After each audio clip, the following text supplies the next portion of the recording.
জয় জগন্নাথ। প্রতি বছর আষাঢ় মাসের শুক্ল দ্বিতীয় তিথিতে লক্ষ লক্ষ মানুষের মুখে ধ্বনিত হয় এই মন্ত্র। একটু ভাবুন তো, যে ঈশ্বরকে দেখার জন্য সারা বছরব্যাপী মন্দিরের দরজায় কোটি কোটি মানুষ ভিড় জমায়, বছরের এই একটা নির্দিষ্ট দিনে সেই ঈশ্বর নিজেই মন্দির ছেড়ে বেরিয়ে আসেন তাঁর ভক্তদের দেখা দিতে।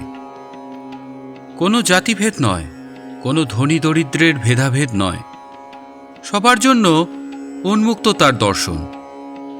হ্যাঁ, আমি উড়িষ্যার পুরী জগন্নাথ ধামের বিশ্বপ্রসিদ্ধ রথযাত্রার কথা বলছি। প্রতি বছর আষাঢ় মাসের শুক্লপক্ষের দ্বিতীয় তিথিতে স্বয়ং মহাপ্রভু জগন্নাথ তার বড় ভাই বলভদ্র এবং বোন সুভদ্রাকে নিয়ে রাজপথে নেমে আসেন। বিশাল তিনটি রথ গড়িয়ে চলে পুরীর বড়দাণ্ড ধরে। কিন্তু কখনো কি ভেবেছেন এই রথযাত্রা শুরু হলো কেন? এর পেছনে কি ইতিহাস, কি পুরাণ, আর কি গভীর দর্শন লুকিয়ে আছে? চলুন সেই কাহিনী আজ শোনা যাক। প্রথমেই আসি এই রথযাত্রা শুরুর ইতিহাস ও পৌরাণিক গল্পে। সনাতন ধর্মে অনেক গল্প থাকলেও রথযাত্রার সূচনা নিয়ে উড়িষ্যার লোকগাথা এবং স্কন্দপুরাণে অত্যন্ত সুন্দর কাহিনী পাওয়া যায়। প্রাচীন বৈষ্ণব ঐতিহ্যে বলা হয় এই যাত্রা শ্রীকৃষ্ণের বৃন্দাবন প্রেমের প্রতীক। জগন্নাথ দেব হলেন স্বয়ং শ্রীকৃষ্ণ, যিনি ভক্তদের অকৃত্রিম প্রেমে আকৃষ্ট হয়ে রাজকীয় মহিমা ছেড়ে তাঁদের কাছে ছুটে আসেন। বলা হয় দ্বাপর যুগে বৃন্দাবনের গোপী এবং রাধারানী শ্রীকৃষ্ণের বিরহে কাতর হয়ে পড়েছিলেন। কুরুক্ষেত্রে শ্রীকৃষ্ণের সাথে তাদের দেখা হয়। তাঁরা শ্রীকৃষ্ণকে অনুরোধ করেন রাজকীয় বৈভব ছেড়ে আবারও বৃন্দাবনের সেই চেনা সাধারণ জীবনে ফিরে আসতে। ভক্তদের সেই ব্যাকুল ভালোবাসার টানেই শ্রীকৃষ্ণ তার বড় ভাই বলরাম এবং বোন সুভদ্রাকে নিয়ে রথে চড়ে বৃন্দাবনের দিকে রওনা হন। পুরী ধামে এই ঘটনাকেই প্রতীকীভাবে উদযাপন করা হয়। শ্রী জগন্নাথ মন্দিরকে মনে করা হয় দ্বারকা, আর এখান থেকে এক ক্রোশ দূরে অবস্থিত গুন্ডিচা মন্দিরকে মনে করা হয় মহাপ্রভুর মাসির বাড়ি তথা তাঁর লীলাক্ষেত্র বৃন্দাবন। গুন্ডিচা মন্দিরে 7 দিন অবস্থান করে পুনরায় মূল মন্দিরে তাঁরা ফিরে আসেন। এই যাত্রার স্মৃতি আজকের রথযাত্রা।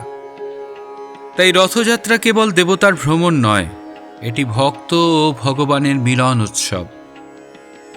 উড়িষ্যার ঐতিহাসিক নথিপত্র অনুযায়ী দ্বাদশ শতাব্দীতে গঙ্গা বংশের রাজা অনন্তবর্মা চোরগঙ্গদেব পুরীর জগন্নাথ মন্দির নির্মাণ করেন। তখন থেকেই এই রথযাত্রা অত্যন্ত সুশৃঙ্খল এবং বিশাল আকারে উদযাপিত হয়ে আসছে।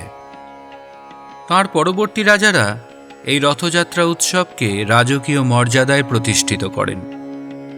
অর্থাৎ গত 1000 বছরেরও বেশি সময় ধরে এই ঐতিহ্য অবিরত চলে আসছে। মধ্যযুগ থেকেই দেশ বিদেশের ভ্রমণকারীরা পুরীর রথযাত্রার বর্ণনা লিখে গেছেন। ফলে ভারতের অন্যতম প্রাচীন ধারাবাহিক জন উৎসব হিসেবে এটি স্বীকৃতি লাভ করেছে। এবার আসা যাক রথযাত্রার আধ্যাত্মিক তাৎপর্যে।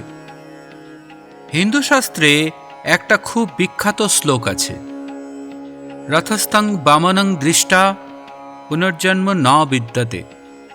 এর মানে হল রথের ওপর বসা বামনরূপী বা জগন্নাথরূপী ঈশ্বরকে যদি কেউ একবার দর্শন করতে পারেন তবে তাঁর আর পুনর্জন্ম হয় না, তিনি মোক্ষ বা মুক্তি লাভ করেন।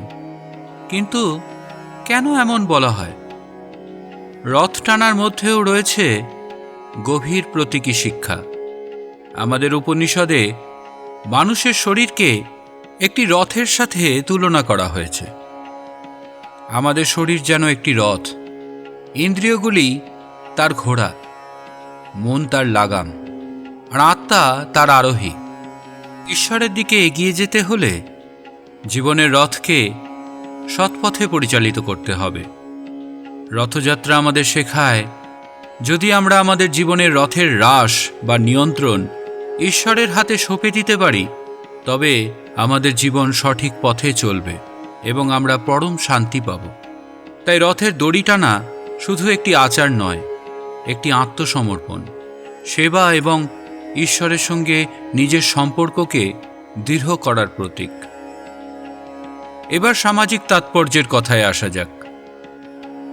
রথযাত্রার সবচেয়ে বিস্ময়কর দৃশ্য হল ছেঁড়া পাহাড়া। এই অনুষ্ঠানে ওড়িশার গজপতি মহারাজ স্বর্ণখচিত ঝাড়ু দিয়ে রথের চারপাশ পরিষ্কার করেন। রাজা নিজ হাতে ঝাড়ু দেন। এই দৃশ্য ঘোষণা করে, ভগবানের কাছে সবাই সমান, ঈশ্বরের সামনে দেশের রাজাও একজন সামান্য সেবক মাত্র। ক্ষমতা, পদমর্যাদা বা অহংকারের কোনো স্থান নেই সেখানে। রথযাত্রার আধ্যাত্মিক গুরুত্বের চেয়েও আমার কাছে এর সামাজিক গুরুত্ব অনেক বেশি অনন্য মনে হয়। প্রাচীনকালে যখন জাতপাত এবং ছোঁয়াছুঁয়ির ভেদাভেদ খুব কড়া ছিল, যখন নিম্নবর্ণের বা অহিন্দু মানুষদের মন্দিরে ঢোকা নিষেধ ছিল, তখন জগন্নাথ সংস্কৃতির জন্ম হয় এক বিপ্লবী বার্তা নিয়ে।